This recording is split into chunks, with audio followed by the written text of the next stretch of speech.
Riveting content. Empowering your life. Welcome to the Sphere. This episode is sponsored by Houston Housewives of Finance.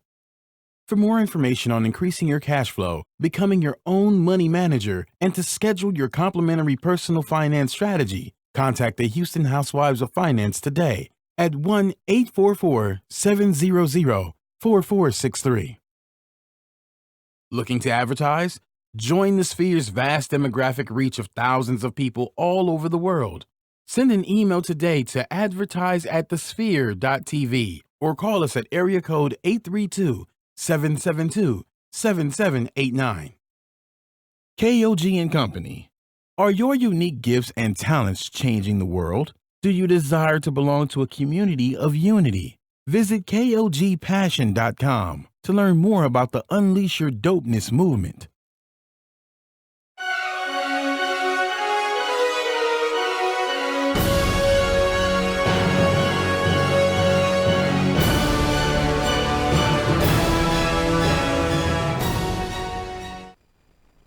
Welcome back to another episode of Intermission. I'm your host, Howard Jerome, and today I got special guest G. Hawkins, our producer, in the building. What's going on, man? What's goody, B? Man, What's goody? Same old, same old. It is, man. What's up for those that are watching us right now? Yes, I'm back on Intermission. It's been a damn minute, but the hat is popping, and we're ready to talk movies, theater. We're talking all that shit. I need some popcorn for the show, and I'm glad this is rated explicit so I can cuss. Shit. You know, you just had a great idea. Talk about it. And I'm going to make this request. Hey. Can we get a popcorn machine? I know, that would be dope as hell. You know, and it was funny is that I'm likely to do some shit like that. Let's do it. I love fucking popcorn. Yo, everybody watching, can y'all go ahead and tell Garry Lee to get me a popcorn machine? How about this? How about you hit the donate link at sphere.tv/donate and help us get a popcorn machine? That would be great. Sowing seeds. Donate for money. The 99 and the 2000. For my popcorn machine. Your popcorn machine? My That's popcorn what you're doing? Machine, yeah. I'll put up One day a week? One day a week. For 45 minutes? Your popcorn machine? Like 4 days a week. Because I don't know if you know this, but popcorn is my favorite thing to eat. Hey, bro. Besides steak.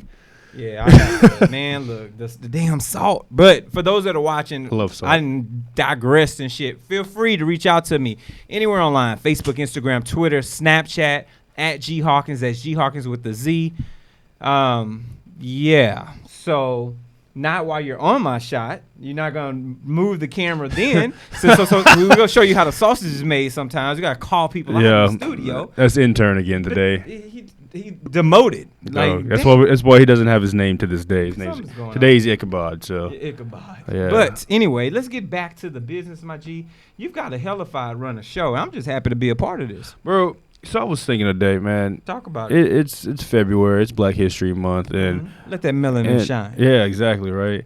But my stepson comes home and he's have his project, and they're going over Black History Month and all that stuff, and all the people they want. It's the same old. They've Martin Luther King, Harry Beecher Stowe, you know, everybody that you would think. Suspects. Yeah. So I'm sitting here and notice that they have a free space for him to do one. I'm like, all right. So here's your choice: Marcus Garvey or Malcolm X. Those are the two people you can go. Exactly. And he's like, I don't know them. I was like, that's a damn problem. That's your homework. Yeah. Learn them both. So it made me start thinking that there's a lot of black actors and actresses and artists in general who don't get the credit that they deserve. And so I don't know why this happened, but for whatever reason, Wesley Snipes popped into my head. And I feel like discussing him today. I mean, I think he deserves the discussion. Yo, so this morning I'm watching Breakfast Club, and Faison actually brings him up. And that might actually be the reason why he popped in my head today. But so here's a fact about Marvel, but because of Blade, he actually helped them from going bankrupt. Really? I didn't know that. And he never gets credited as being the first Marvel superhero on TV, on the big screen. And I just got to thinking, like, yo, he's got such an incredible list of movies that never get talked about, from New Jack City to Blade. Granted, the last two are pretty garbage. White Man Can't Jump. Trinity, and even Ryan Reynolds, who plays Deadpool, got his start in that. So it's like he helped launch other people's careers, helped to rejuvenate a failing studio that didn't even have any kind of movie theater or anything, any kind of movie production house, helped rejuvenate this whole brand that gives us the MCU today. And lastly, I remember him being as Gallow Walkers, which was a garbage movie in 2012. Come to find out, he's got movies that have been out this year. We call that disrespect. Golly, it's terrible. So, but and for those that are more tuned into, let's say, your suspense or thriller or things drama based, obviously, he's been on Passenger 57. You know, action wise, I think you mentioned Expendables 3. Jungle Fever for the throwback. You know, back in 1991. Murder at 1600. I mean, that was in 97. So 20 years plus, he's been putting, matter of fact, 30 years. I think his first movie was back in 86. And if you look and see, I mean, you've got Tommy Lee Jones in these movies with him, Sean Connery, Woody Harrelson. Like, so he's in these big name movies with all these actors that are huge today. And the only thing he comes up with is about tax evasion. Yeah, and that's crazy. Yeah, and that's crazy. But I think it goes to show that we've got talented African American actors that have been putting in the work for decades. Absolutely. Not just, you know, we're in this rise of Black Renaissance where we're having these conversations about the you know, Black Lightning and having, obviously we got Black Panther coming around the corner. You've got all these shows that showcase melanin at a whole nother level, but we have to always pay homage for those that are watching us right now on YouTube, or you sit on your couch watching us on your Apple TV. You've got to pay homage to those that have been doing it and been holding down the fort, who possibly opened the door for your favorite actor. They may not be a Michael B. Jordan if it wasn't for this young man playing Blade so many years ago back in 1998. And that's one thing that I've always, like, so the whole time we were having all these superhero movies, the one thing that always came up to me was like, yo, we've already had a rated R superhero movie. Fucking Blade. There's this vampire going around killing everybody and all this stuff. So it's definitely something like, you can't have Black Panther. I keep seeing these memes going around talking about, oh, this isn't our first black superhero and all that. And it feels like people are trying to compare the two and put them at odds, and like, we don't need to do that. I mean, both. Yeah, and we can always talk about how Spawn was before that. You took the words out of my mouth. That's where I was going. But it just builds up. You've got Spawn, you've got Blade, and now we've finally got, you know, this huge headliner with Black Panther, which is gonna be fucking crazy. But speaking of Wesley Snipes, what would be one of your favorite movies that you saw growing up as a kid? So Wesley Snipes. Well, I would probably say White Men Can't Jump was probably one of the one of those movies that I continue to watch over and over again. Between that and Mo Better Blues, I think those were things that were played in my household a lot. I remember Murder at 1600 because I just thought it was a really good movie. And some of the other stuff I didn't even see. I remember I didn't see New Jack City in the theater. I saw it probably on a bootleg down the line. But, you know, those. Dude, that was one of the iconics. first movies I remember seeing. Really? Yeah. And I just Speak remember. on that. All right, so I got in trouble for this one time. I was running around saying, cancel that bitch like Nino. Whoa. So, because, all Funny. right. So, and of course it was a bootleg, but it was like me and some of my homies, we were saying, we had a little sleepover. I think I'm like maybe like 6 or 7 or some shit like that. And, you know, got a hold of some bootlegs. And so it's 2 o'clock in the morning. We're sneaking in. They just got this brand new big screen. We're like, yo, let's just watch New Jack. Because, you know, it's Chris Rock in here playing a crackhead. Phenomenal movie. Funny as shit. And that's the crazy part, too, is that this movie challenged so many things. You got to, yeah, sure, he's a gangster and all that, but he's a fucking slumlord. He got rich owning a casino. I mean, owning a club, owning real estate, be selling drugs, like doing everything. And I was sitting there like, damn, dude, this dude's fucking badass. Indeed. Granted, you know, we're playing a villain in this. Dude, I didn't realize it had such a high rating on here either. Oh, yeah. I mean, that doesn't surprise me. I mean, some of your most quotable pieces, as well as some of your timeless Cancel that actors. bitch. Like, Exactly. I had to cancel. I was like, damn, dude, that's raw. Like Nino. Yeah, that is raw, man. And then, of course, that iconic haircut that he has. Oh. And that's something about Wesley Snipes. We mentioned this before with black actors having some wild hairstyles, Samuel L. Jackson. Sure. But Wesley Snipes, the Blade haircut that looks like a tattoo on yeah, here. that was dope. Demolition Man as the blonde, bro. Like he's probably, in my opinion, one of the most quotable actors. You look at Demolition Man, and he's like, "Yo, Simon Says It." Who the fuck thought to just put Simon Says in front of everything that you do? And then Sylvester Stallone hitting in line right before he kills him, talking about, "You forgot to say Simon Says." That was like by far one of my favorite scenes in an action movie. Seeing these two on camera with each other going back and forth, just playing these obnoxious action heroes with all these corny ass lines firing back and forth. Bro, I was happy just to see. I remember Brooklyn's Finest and such a great movie, working, you know, along some of your greatest. And we always tend to forget the role that Wesley plays in a movie and how he can become different things. And I think sometimes he gets a bit typecast because of how well he played in New Jack City, Nino Brown. So, of course, you find him to become the villain. But even in Blade, he has this villainous side, so to speak, that you're attracted to. Role too, though. Indeed. Because his one-liners, man, classic.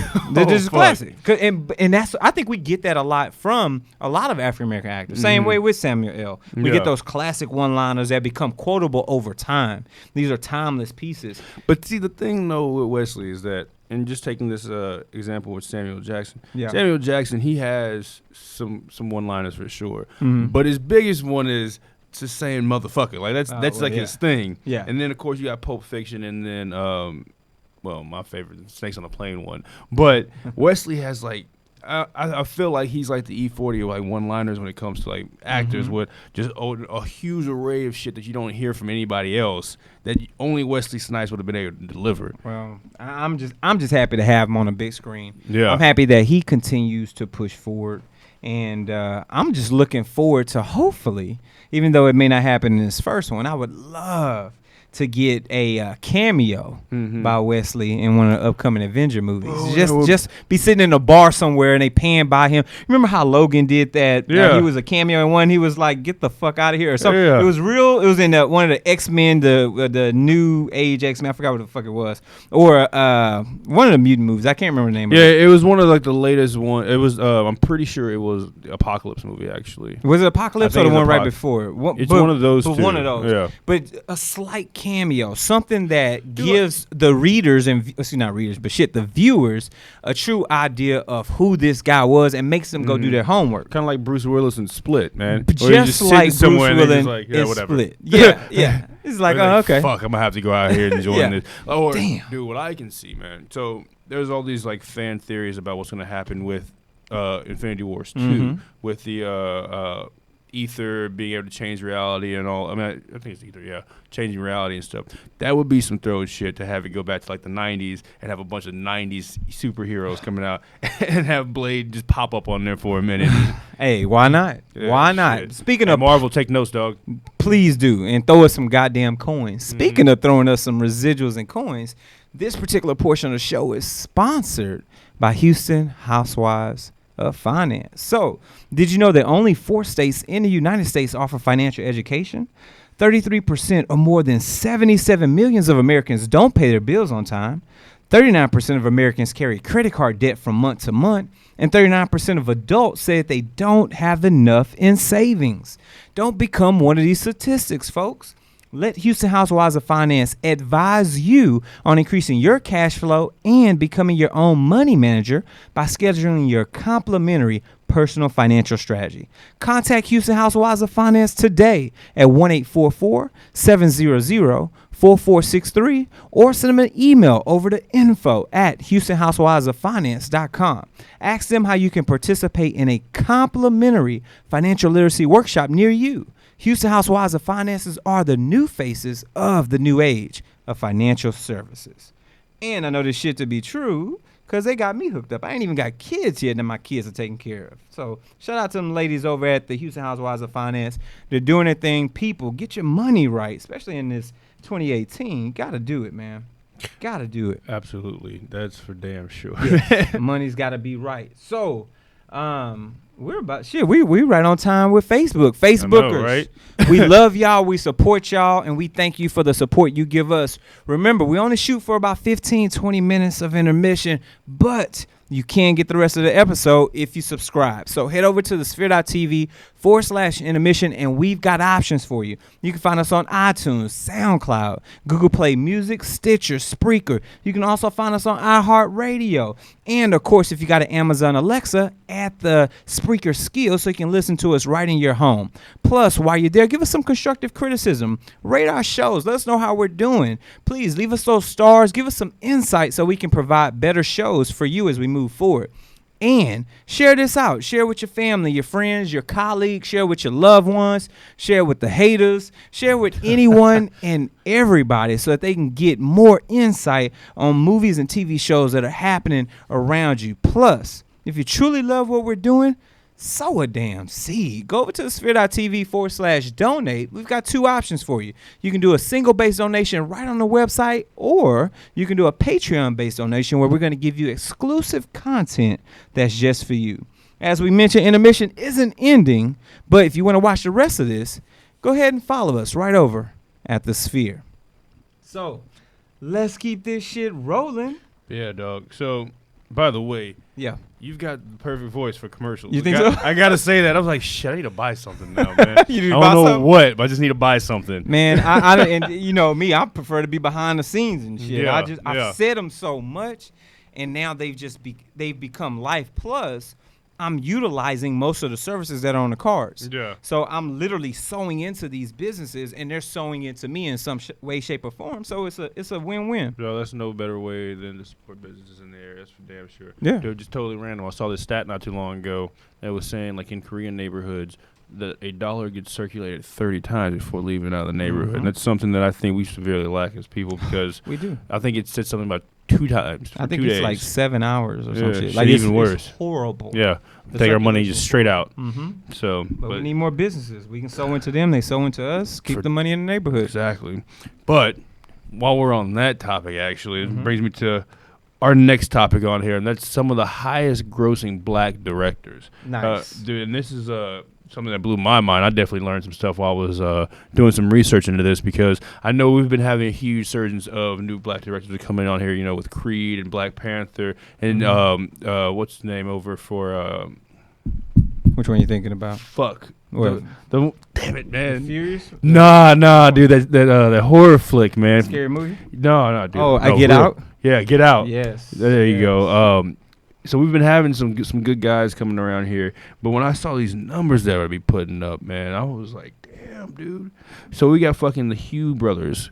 Yeah, let's talk about $280 million is what they've got. Now, they're not really that known, it. Mm-hmm. but their highest grossing movie was The Book of Eli. Now, they had a great fucking movie. Yeah.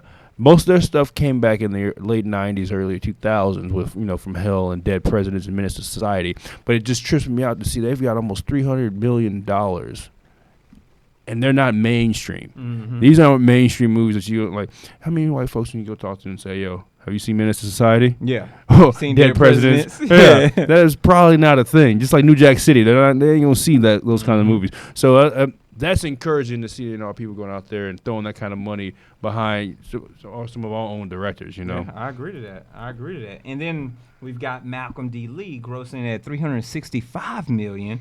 One of his top grossing films was Scary Movie 5. So Best Man Holiday is something he's known for, as well as The Best Man. So he did both of those. Mhm. And I have to say, both of those to me were really good movies.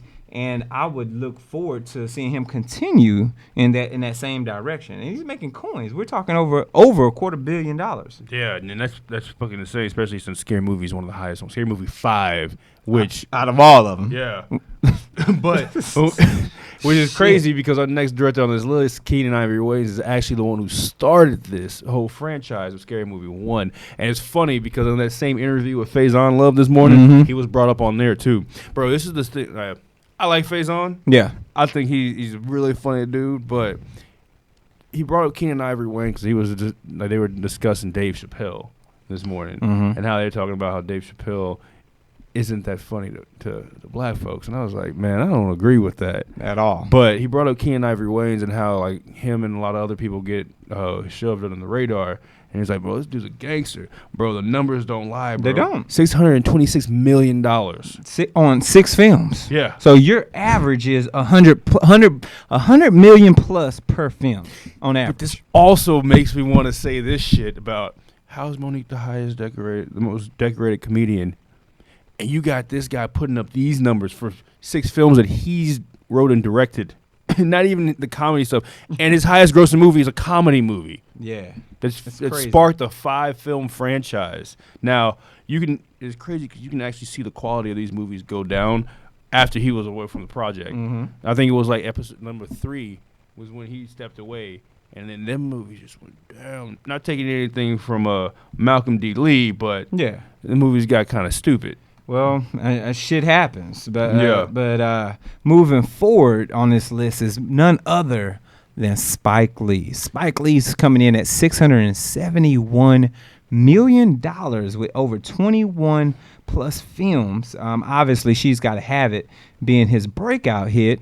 And, of course, now we've got She's Gotta Have It on Netflix as well, which is a really good rendition of that. But Do the Right Thing, 4 Little Girls, Malcolm X, Summer of Sam. The man has done it. Crooklyn, he's really, continued to push forward the culture through film and cinematography.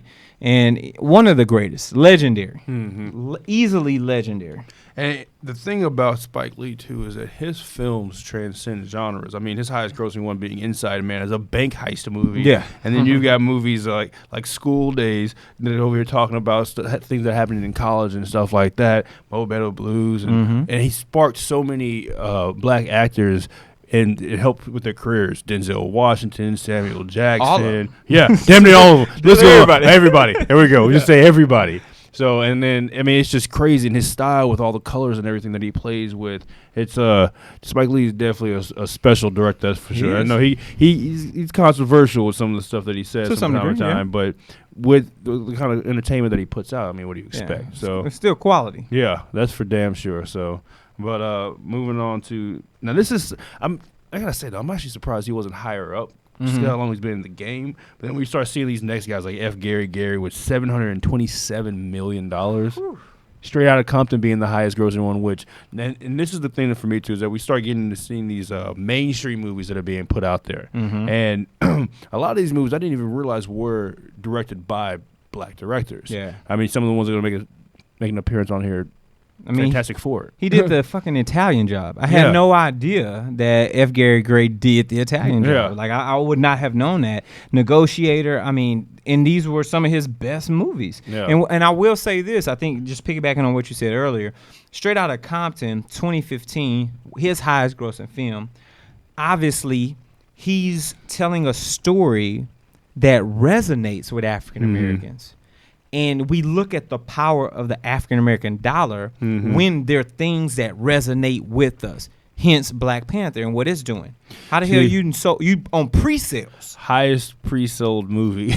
Come on, because it resonates with us, and we will spend dollars on what we care about. This is just truth. But with Black Panther, though, there's something that's been going on, and it's kind of upsetting me a lot. And that's we keep seeing a lot of these hoteps and like these woke brothers and sisters and Israelites saying that this ain't a black movie and it's a white movie, and I'm just like, man, you guys are taking away. It's an all-black cast with an all-black superhero that doesn't fit into any of these bullshit tropes. Like, and don't get me wrong, I like Luke Cage, but it's still the same thing. He's in the hood, basically the neighborhood watch, dealing with gangsters and all this. You got an African king, the richest in the whole universe. Because of this meteorite, and saw the foresight to take this and industrialize it. You got a whole nation that's never been touched by any kind of Eurocentric education. But this ain't a black movie just because it was created by a white guy. Like, it's actually showing value to African heritage with a black artist. And then people don't want to see this movie, trying to boycott it. But with that same vein, having some of these white guys that are out there, and I say white guys because those are the only ones I've ever seen single this movie out, but saying what would you do if there was a White Panther movie and all that? But and we've had it all. Shit, Yeah. it's called Captain America, exactly. Spider-Man. I mean, the list goes on. Yeah. The list fucking goes on. I think people, now, you know, I don't want to digress too much, but I think you're right. I think people often get caught up in this race baiting situation, and I'll say this and leave it alone. The oppressors start to feel oppressed when equality starts to touch the oppressors, the oppressed, right? So when now you're starting to see things that look unlike you, Like now that red carpet? now you feel like Shit. you feel oppressed. You feel the heat and the weight of what it's like to see something showcased that does not fit your demographic. That's life, And, and then, that's and something. then you see your kids going around saying, "Oh, that's cool." You're like, "Wait, what?" Yeah, Black Panther's cool for Yeah. all kids. They want to dress Just up like as Superman Black Panther was. for Halloween, and you're And like, that's dope. Hell Do yeah. it. Do it, man. And for all those people out here trying to say boycott this movie, go see the damn movie. Don't be one of those guys or Don't be- girls. yeah, you're gonna miss a great movie. Oh, fucking right you are. There's all the reviews coming out talking about how great this movie is. It's just phenomenal. So, but that brings us to another segment of our show. This portion of the show is sponsored by The Sphere. Are you starting your business and looking for a place to advertise? Do you have a need to reach out to thousands of people across the world to build your brand or sell your product? If so, get your product placement and advertising needs handled right here at The Sphere. We offer a wide variety of content delivery platforms, including iTunes, Google Play, SoundCloud, YouTube, and Stitcher. Plus, we have a vast demographic reach within the United States, as well as modern countries across the globe. Our enriched content and inspiring dialogue, coupled with your strategic ad, is surely to hit the mark every time. Call us today at area code 832-772-7789 or send an email over to advertise@thesphere.tv. There it is. Advertise, folks. Get that advertising going. You can't listen. I'm going to go ahead and do a shameless plug real quick. Feel free. As the owner of a marketing agency, I run into this all the time. Business owners feel like because I'm known in the community, that business is going to grow. It doesn't work like that. You need to advertise. Yeah. This is a great platform. Yeah. Lots of people listen. You better understand it. It is cost effective. Mm-hmm. Get your business out there. Grow your business. It's all about that dollar these days, Yep. man. Acquisition Ain't nothing wrong with cost. going out to get that money. And you got to market. You Yeah. got to market if you're in business. So, getting back to the 10 highest paying African-American directors here, coming in, good old Mr. John Singleton at $747 million. We're talking almost $750 million. Top grossing film being Too Fast, Too Furious back in 2003 at $183 million. But obviously, most people know him from Boys in the Hood, Yeah, right? Because yeah. that's a cult classic in the African American community. And of course, Fast and Furious 8. So just being able to be a part of that Fast and Furious franchise, I mean, look at what it did for Vin Diesel. See, and that's something that I want to shout out Vin Diesel for because he definitely uses the same crew, but he definitely shares opportunity with people. And, you know, even though people shit on these movies from time to time because of how ridiculous and over the top they are, Vin Diesel's smart as hell. Negotiated getting paid based off of the production rights and all this stuff, dude. Like this dude here, man. So big ups to John Singleton because we're in some big dollar ranges now, man. Yeah. $747 million. Yeah. Fuck. Big money, no whammies. Jesus Christ, man. Next on our list is Antoine Fuqua. Whew. $760 million. Come on. With one of my favorite movies, Training Day. Such a great movie. Training Day, dude. I had no idea it grossed that much money, though. Yeah, I didn't know it topped 100 million. That's insane. But it was a great movie. Dude, and him and Denzel obviously got a few other credits out there. Magnificent Seven. Yep. The Equalizer. Yep. And they're coming out with another one, too. So it's going to be interesting to see. And I like seeing that these directors and these black actors are going back and forth, still using each other and not, breaking the mold on that one. That's good to see, especially since they're breaking out, because having older movies that are known in our community and then getting some mainstream films, I mean, it just goes to show you always got to elevate yourself from where you're from. Yeah. You can still be true to the community and still make that money. Yes, indeed. Shit, man. I agree to that. Now, Coming in number 8. Holy shit! I feel some type of way. But he's not number 1. That's all that matters. Here's the thing. I'm gonna still show him love for what he's done and for what he's built in the community in Atlanta, and what we do here at the Sphere in some way, shape, and form models what this guy does, and that's none other than Mr. Tyler Perry, grossing in at $935 million. That's 16 plus films being his top grossing. Medea Goes to Jail. It just gets better as you read down this. I mean, Medea Christmas, Boo, Medea Halloween. He's done it all, folks. And he's got some other great stuff on here. Why Did I Get Married, which is a really good movie. For Colored Girls, which was a good movie as well, or adaptation. So I'm not a fan of the emasculation Not at all. of men. However, I understand that you've got to, you get your coins how you get your coins, and his writing of plays is what put him in his position. I wish His plays were so good, though. Yeah, they were. And I wish he first never started would have. I think you could have found a Medea versus having to have a man become a Medea. Mm-hmm. But I like what he's doing moving forward, and he's tried some different things. He's tried to branch out.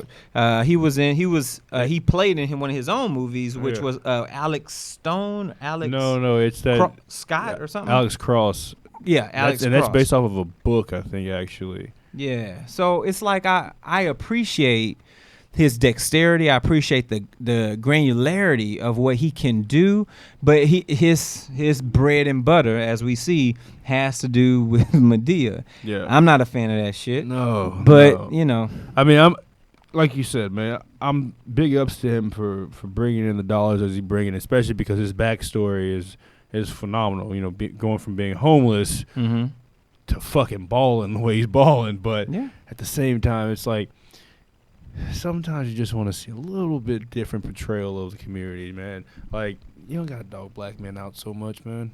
Nah, it doesn't. It's not necessary. No, it ain't necessary. You want to get this last one? Yeah, because I don't understand how these movies gross so damn much for this too, because they were garbage. But Tim's Story. Yes. $943 million fucking dollars. Almost $1 billion. Fantastic Four. Which $210 million. I think Fantastic Four made the money because it had the opportunity to be a great movie. Yeah. Even though it missed the mark both times, it still had all 3 times. All 3 fucking times. I think there was. It just had the great opportunity because you have these characters that a lot of people nostalgically can connect to. My father can connect to the Fantastic Four the same way I can connect to them. I think the subject matter just isn't that great. I mean, you got Captain, Mr. Fantastic? He stretches. I don't care how you write this. There's only so much you can do by being super stretchy and flexible. It's going to help. I don't care what that's just a stupid ass superpower in my opinion. Okay. Dr. Doom, that motherfucker though. Doom's a G. He could be a badass. And Human Torch, bro, young Captain America and that bitch. That's what that was, dude. Human Torch is probably by far one of my favorite characters though. But the other ones are lame. Like Thing is just the Hulk, pretty much. But yeah, dude, I had no idea that Tim Story that there was a black director filming both Fantastic Fours, and I wish I wouldn't have judged him as harshly as I did. But also, everybody's got to get judged, I suppose. Yeah, it does happen. I think that there's some opportunity. I would like to even see another shot at it, but very similar to what DC did with the rebuilding of Batman. So make it darker, we don't have anything in Marvel that I can recall off the top of my head right now that's dark and gloomy and strong and very gritty like that. They tried to do that with Captain America. You think? Oh, Winter Soldier? When it started with Winter Soldier and then Civil War kind of lightened it up a little bit. Yeah. But I think they should have kept that darker feel because Winter Soldier was still my favorite Marvel movie to date. And then they kind of tried to go dark with the last Fantastic Four when Michael B. Jordan was in. Yeah. But the problem was that But that was just a pacing of- writing issue. Yeah, the pacing was just so bad. Like it was shot cool. Like the story behind the idea behind it, and like the origin story was pretty cool. But it's just like you got all this talking and teen angst going on and blah blah blah blah blah, and then Doctor Doom for 10 minutes. Yeah, And it was like it could have been a lot better. Yeah. So I would love to see a darker Fantastic Four, something that really gives us something so stark and different than what we're getting right now from Marvel. like an apocalyptic feel. Yeah, something very, very gruesome and gritty and hard that you're like, damn. Dude, like, they have a great villain they can utilize. Galactus, dude. That would be incredible. I've been wanting and the thing is they teased at it in Silver Surfer, and I think Tim Story was trying to go with that because they show his shadow over the Earth, and if whatever you guys know about Fantastic Four, Silver Surfer is the herald for Galactus, who comes to eat the damn planet, which is what that was about.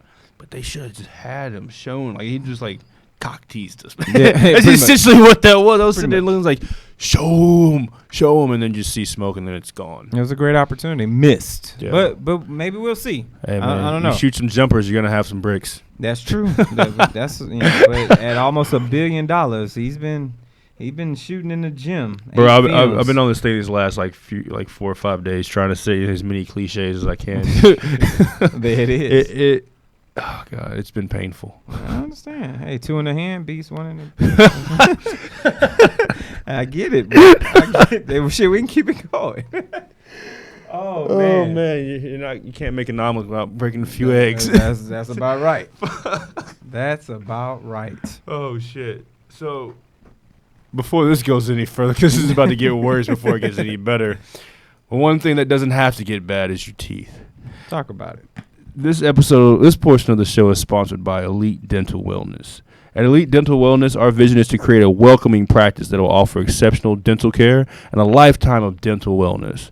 We are committed to the finest possible oral care and the overall health and well-being of our patients. Elite Dental Wellness is built upon a foundation of integrity, expertise, and service. Through our commitment to modern dentistry, continuing education, and friendly atmosphere, we strive to make our patients feel that they are a part of our family. Dentistry can be scary, daunting, and uncomfortable. Dr. Batiste and her team work tirelessly to ensure your comfort. Make your appointment today with Dr. Asandra Batiste at Elite Dental Wellness by calling 713-789-8680. There it is. And remember, if you say the Sphere, you get 10% off that dental service. So that could save you a lot of money depending on what you're having done. Exactly. Remember that. So we got some movies as we wrap up the show today. We got some stuff popping off for February. Looks like a damn good list. Yeah, the next 2 months are, I threw a bunch up there, are going to be pretty solid, man. Yeah, especially March. Yeah. Unfortunately, one of these movies on this list came out apparently yesterday, or today's the 5th. Came out yesterday, which a Sunday opening is weird. Yeah. With the Super Bowl. That sounds like a blockbuster opening, as in old school before Netflix. Yeah. But who releases a movie with the Super Bowl? That don't make any sense. You just set up for failure. But we, of course, got Black Panther coming up next weekend, actually. Yeah. You bought your tickets yet? Oh, yeah. Bro, I haven't yet. Yeah, we're on a Sunday showing at iPick. Oh, man, you going to iPick? Mm-hmm. Bro, you know they're selling stock right now? Yeah, I'll send you the link, dude. I got invited to buy stock in iPick. Really? Bro, iPick is dope, though. If y'all haven't been to iPick yet, if you want to go to an expensive-ass movie that it's worth it, though, go to iPick. They got go with the VIP seat, so you can get the big couch, get some blankets, and you get a special menu. And you get free popcorn. Free popcorn. It's included with your ticket. Yeah. Just press the button. And that popcorn is delicious. Just expect, though, when you order water, it's going to be $12, and it's a bottle of Voss. But but you can go get a whole bottle of wine there. And Black Panther, fuck, dude, I might go do that for Black Panther, too, though. Why not? Why not? Plus, we've got Scorched Earth and Annihilation. So, yeah, Scorched Earth is that follow-up to, what's that damn movie called? The teen action drama. I just forgot it now. Teen action drama. Where they have, like, I think it's, oh, wait, that might not be it, actually. Dude, that's not it. I have no idea what Scorched Earth is. That's February. I totally was thinking of what's that movie they have? It's in the same vein of like Hunger Games. Oh, you're talking. Oh, I know what you're talking about. You're thinking of not Divergent, Maze Runner. but Maze Runner. Fucking Maze Runner. But that was Death Cure. But the Scorch Trials. Scorch Trials. Yeah. I have no idea what. Great reads, by the way, for those that are watching us right now. If you're fucking with the books, the Maze Runner was a really good read. All 4 books. See, and it's funny that you said that because in March we got 2 movies from 2 books. One of which you're a huge fan of, and one of I'm a fucking huge fan of. But we also got coming up. So the movie we were talking about came out yesterday was Cloverfield Paradox, and like these movies have kind of been like they're strange movies, and I kind of like them. But why the fuck did you come out on a Sunday? Who knows? They've been getting like all the reviews I've seen. It says that I didn't even know it came out on like yesterday. I thought it was coming out this weekend, but says that the movie should have been a comedy. And, like, I don't really know what it's about. I know it's supposed to be, like, some kind of wrap-up, but not really. And they got the poster of the astronaut in space, and it's like 1 minute was radioactivity, the next is aliens. Like, I don't think they really know what they're trying to do with these movies. I don't know what they're trying to do. It just is what it is. I'll see it because I watched the first one, which was weird. But kind of enjoyable, but weird. Yeah. So I'll follow through with this one. We'll see what happens. Yeah. And then, of course, Annihilation, which is one of the movies that me and Jarvis have been bringing up a bunch of times. Like, this just looks crazy. It looks, sci-fi is really on the rise, and it's been for like the last year and a half. Yeah. And this one's, another creative one where they've got this area quarantined off, and they're trying to figure out what the hell's going on in this little alien-ass bubble where the laws of physics and biology just seem to be going haywire, and we got one survivor and don't know what the hell to do. Well, there it is. So, but March, A Wrinkle in Time. Yes, looks wonderful. Yes, Oprah Winfrey's in this too, getting it in with some crazy ass hair. Yeah, I'm so stoked, man. I'm fanboying out right here. But growing up, like I literally have read every single book that's in this series. So they got Wind in the Door, like. That's the only one that comes to mind now, actually. Fuck, I'm terrible. It's been a long day. But I'm telling you, dude, this like they had I've been wanting to see this movie since I was a kid. And they did a TV adaptation, and it was okay. They didn't have the budget. And like this movie, you talking about dark movies, if they do this right, I know they've done some like some tweaks on here, like having the female character be like the lead and all that, which is cool, whatever. But as long as they don't take away the dark feel that comes from this, because this movie, have you ever read the book? I haven't. That's why I was looking at seeing what the other books were. Has to do with the Tesseract. So being really? able, in wormholes. And so like there's 3 kids in here, these siblings, and one of them turns out to be possibly psychic. Okay. And then their father is gone missing. And they go through all this stuff because he's like this mad scientist and everything, and figure out that he figured out this Tesseract thing. And they get sent to this other planet that's being shrouded by this darkness that's consuming, and it's like programming where everybody has the exact same house. Like, that scene in Edward Scissorhands where they're showing the neighborhood and all the houses are the exact same but different colors? That kind of shit. Everybody wears the same thing. Everybody moves at the same time. All is really creepy shit, and they're trying to go to save it and all that stuff. And so Oprah is playing, and her and 2 other people are playing like these they're kind of like cosmic entities or something like that, if I remember right. And they're here and they're recruiting these kids. And one of the youngest kid's name is Charles. He's the one who's supposed to be psychic. They're here to save him so they can save their dad and then save this planet with this evil darkness that's trying to consume everything. So it's for a children's book. It's fucking heavy. It's really sounds dark. Like it. I'm like, it's well, really shit. Dark. I mean, I have to take some time to read these books. I would recommend reading the books because they're really cool. One of them actually, and they expand all through time and space. Like one of them has to do with going back into like the time of like biblical times. Oh wow! And dealing with like Nephilim and stuff like that. Bro, it's crazy. A swiftly tilting planet. Yeah. So A Wind in the Door is one of them. Yeah. Okay. Dude. I remember, so Wrinkle in Time I got when I was in elementary school, and then I went and found all the books at fucking Walmart for like $5, and it was like candy or books, and lo and behold, I'm a huge nerd, so I went and got all the books. I was like, Mom, look what I did. I used my money to buy books. Can you buy me candy? So she bought me candy. Mastermind. There it is. Got everything. There it is. So, I'm with that. And then we got Pacific Rim Uprising, which... God, it's like the better version of Transformers. Yes, I totally agree. The trailer looks phenomenal. Obviously, y'all have talked about the trailer on here a couple of times. I'm excited for it. March is fucking heavy. Yeah, I know you're really excited about this next one. So none other. He was like, than Pacific Rim. Yeah, that's cool. Fuck that though. Steven Spielberg decided to do Ready Player One.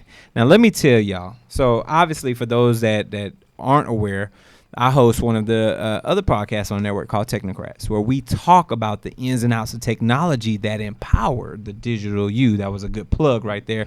But specifically speaking, we talk about virtual reality and the power of virtual reality. And right now, we're on that cusp of people trying to have virtual reality become a forefront interface for your daily life. And for those that are watching, we've got the Spanish trailer that's popped up, but we're not going to stick with that anyway. So we'll come back to me because the intern's wilding on the Spanish side. But this is why you've got this scenario where basically virtual reality is now the escapism for all walks of life, as well as institutionalized schooling, work, things like that. And we see this journey through this world for a prize and how it can be life or death through this. I don't want to give too much away, but the read of the book is phenomenal. And let me tell you, when I was in the book midway through and this cat decided to rock with the damn DeLorean as his car to get around in. That's the thing that pulled me into the trailer. I was like, bruh, because everything he does is 80s nostalgic inside in the book. So even though you're in this futuristic world, it's a Mach 5 on there. Yeah, he's all about the 80s nostalgia throughout the whole book. And so I loved it, man. It was so great. Before going into this, like, give me some backdrop on how this game, like, you've read Ender's Game, right? Yeah. So is it like Both similar books. to like that game, the computer game that he's playing, where it's a virtual reality world you immerse yourself in and you have like complete autonomy, like to build your world? Or is it a specific game that they're trying to win in this? Gotcha. That's what I haven't gotten yet. Basically, it's a world called the Oasis, okay, right? That has been built out by a developer, and he uses the Oasis for your place to go to school. So he logs into the Oasis every morning, and that's how he goes to school with his haptic gloves, his VR goggles, so he can feel and sense things that are happening in this virtual world. And the person who created the Oasis dies, but he leaves a golden egg, so to speak, worth $500 billion or something along those lines.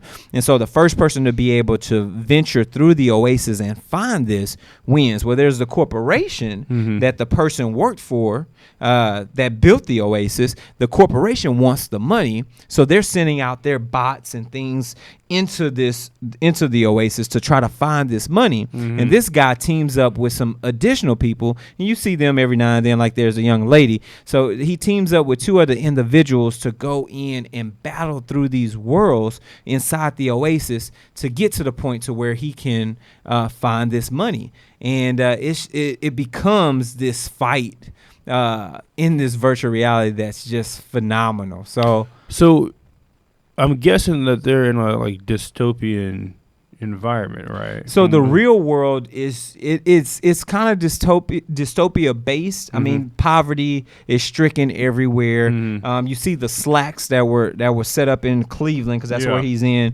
and it's just the middle class has declined, and you've got the poor and the rich.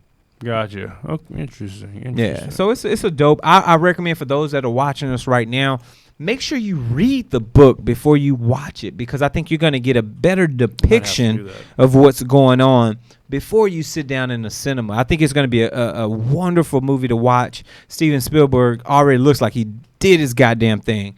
But please go in and read the book first, because I think that's going to give you that true insight to the world of the Oasis. See, I don't know. It just looks so original. That's the coolest thing about it. You know, sure they got source material from a book, and I feel like Steven Spielberg would do it some justice. The graphics look fucking phenomenal. Yeah. So that's great. Unlike this next one, Tomb Raider, which I don't know what to expect. Yeah. Like, have you gone back and watched any of the old ones? I haven't watched any old ones, but Angelina Jolie was a G. So it's I don't know how we're She gonna do couldn't this. save these damn movies. I went back and watched them, and oh man, I love Angelina Jolie. But Yeah. I mean, I still watch Wanted, even though that movie is like, it's actually a solid movie. Yeah. But Salt was decent. Salt fucking sucked. I don't even remember anything about I Salt. tried to give it a decent. No, dude. No, that movie was garbage. We gotta call a spade a spade. Yeah. But I just Tomb Raider just doesn't seem like something that just should have been remade because it was quirky, but for the time it was. I mean, it made sense. But I'm not really familiar with this actress very much, so we'll see. And she kind of does she fits the role of a young Laura, but it's just there's not much source material, you know? Yeah. Like it's a video game. Yeah. Sometimes I wish that people wouldn't remake certain movies. That's my only thing. It's like certain things don't need to be touched. They were done well. I mean, Flatliners. There's come on. So there's so much other content out there that you can create. A lot of people are pulling. There's a great series of books called The Red Rising that I would love to see come to life. It's all kinds of things out there that would be phenomenal on the big screen. We don't need to go back to Tomb Raider and shit. Like it's not necessary. Yeah, it's one of those things where it's like, I feel like people try and take it kind of like a challenge too. It's like, because we saw this with Flatliners. The movie wasn't good then. Why remake it and make it still terrible? Like, at least with Blade Runner. Blade Runner wasn't rated by critics very well. But the thing is that it's not because it's a bad movie. It was just slow, and people weren't that big into sci-fi like that. And this movie's in the same vein, the new one. But they took it from a book, which most people don't realize. It's called Do Androids Dream of Electric Sheep, which is a very, very, very out there sci-fi book. So it's like, that makes sense. But this is like a fucking video game. Yep. That was a great video game coming up as a child, but it's not like it's a Tom Clancy video game where you read the whole game and you've just read a whole book. There's only so much you can do. Yeah. But, you know. Womp womp. Yeah. We'll see what happens. But that's what we've got up on our list for these next 2 months. So it's some pretty good stuff. So yeah, great stuff. We'll see. Yeah. But the Super Bowl was phenomenal because we got to see a brand new Avengers teaser trailer. Yeah, let's roll that what we got trailer for you real next. quick because we like to give people in on this hot 30 seconds. It's a hot 30. Yeah, my damn mouth dropped when I saw this shit. I was like, fuck. This was probably my first favorite thing after Tom Brady fumbling. I shit you not, dog. I was like, bro, I feel like he's going to fumble. And everybody in the house was like, nah, that's not going to happen. And I looked away, talked to somebody, and everybody heard screams. I'm like, oh, fuck, they must have just scored again. And There it is. Badass shield. Yep. Like, I think this is gonna be a good one. We're gonna see. dude, We're gonna so cross many the $1 billion mark on this one. Oh, for sure. For Easy. sure. Easy. And I like that they're not giving away too much stuff with fucking Thanos. They're just yeah. little There's bit been a here and smile. there. There's been a smirk. You guys are gonna hate what I have to do. Yeah. But it's fun. Balance out the universe isn't supposed to be fun. Hey. But I'm enjoying. I was like, what the hell?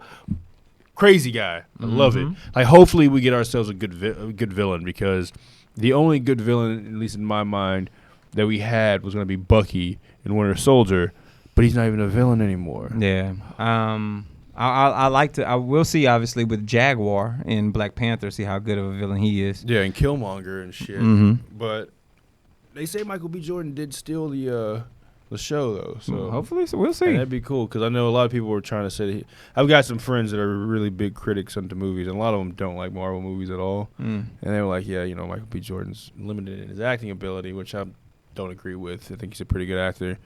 And then just to see that everyone's saying, like, yo, he stole the show, I gotta go see it for myself so I can go shit on these people.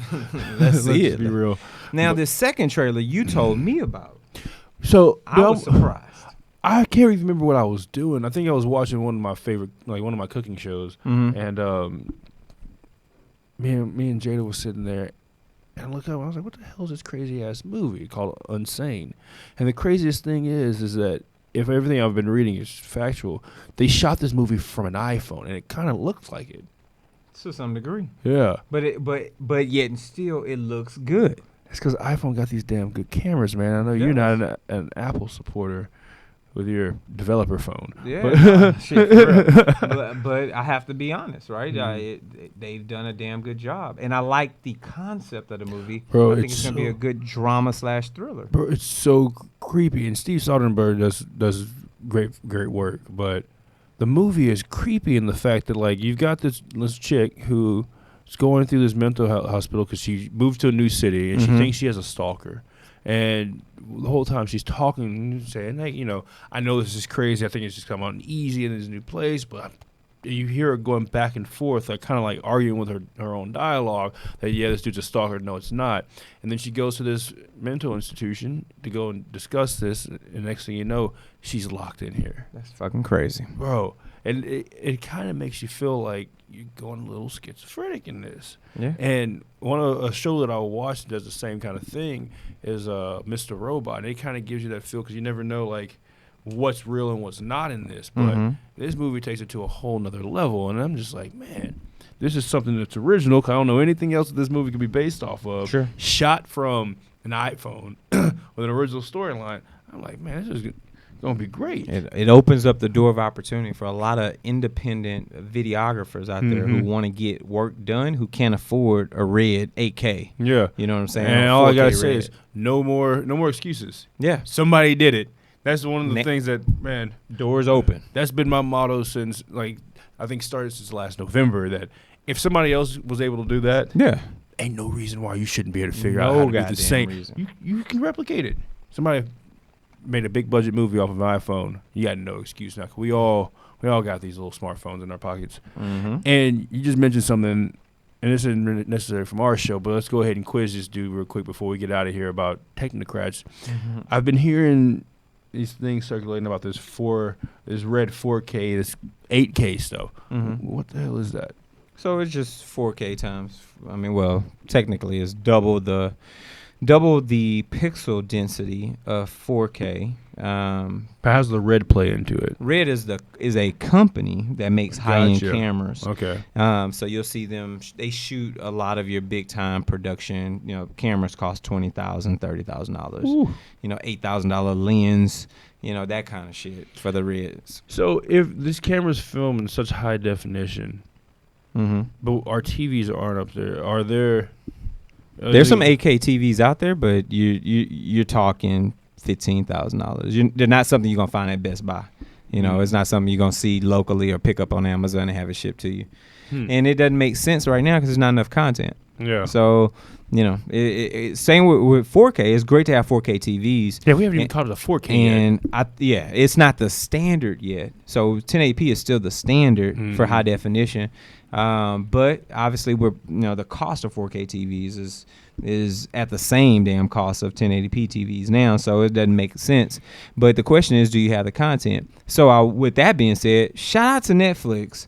Because, damn it, y'all keep coming out with 4K content. I love it. Every time I go home at night, I turn on the TV. I got new movies, new series that are shot in 4K. I love it. I fucks with y'all for that, man. Yeah, I won't be boycotting y'all anytime soon. Hell no. I'm sorry, Precious, but I'm not boycotting. The damn show can't boycott Netflix. Netflix is doing their damn thing. Shout out to their stock price that jumped from 220 to the 280s in 3 days, but took a L today and Friday because of the shit that's been going on in the stock market. But Netflix is doing it. Oh, God, I don't even want to talk about that right now. Yeah, that's a whole nother conversation. Whole nother show. Check out Money Factor on that shit. But, man, I appreciate you today, good sir. Let me come on and drop some gems. Just talk in my theatrical voice. Hell yeah, my enjoy it, commercial voice. Y'all sending y'all's love to Ziggy. He's out with the flu right now, so. Yeah. Shout out to Zig, man. Feel better, man. Not the Zig Ziglar, but the Lionhearted. Yeah, Ziggy Lionhearted, man. Yeah, man. Shout him out. Yeah. Goddamn. Yeah. Well, shit, man. Guys, it's our show. Appreciate you being on here. No doubt, man. Thanks for having me. Absolutely, again. man. And of course, for those that need to reach out to me, hit me anywhere online: Facebook, Instagram, Twitter, Snapchat, Ashley Madison, Pornhub.com, @GHawkins. That's G Hawkins with the Z. And I love to reach out to you and chat with you. And go ahead and shout at me at Howard_Jerome on both Facebook and Instagram, and then call up here. There it is. I'll answer the phone. I won't. Catch you guys next week. Peace.